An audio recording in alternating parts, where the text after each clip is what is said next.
Di, Adriana. Magandang umaga po, bansang Pilipinas. Kami po ay pauwi na ng Zamboanga City. Hindi po kami nakapaglakad sa umagang ito. Dito na po kami sa loob ng maliit na barko.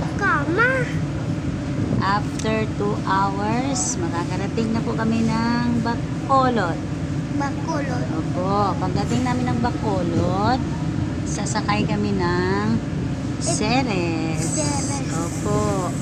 So, bukas pa po kami makakarating ng Zamboanga City. Yung gusto ko sa iplano. Sarap ng buhay ni EJ. Pasyal-pasyal, biyahe-biyahe lang. O, diba?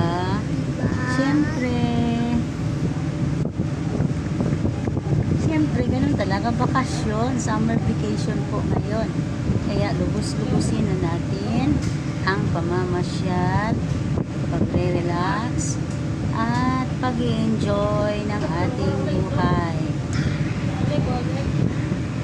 Maraming salamat po, followers and viewers. Bye!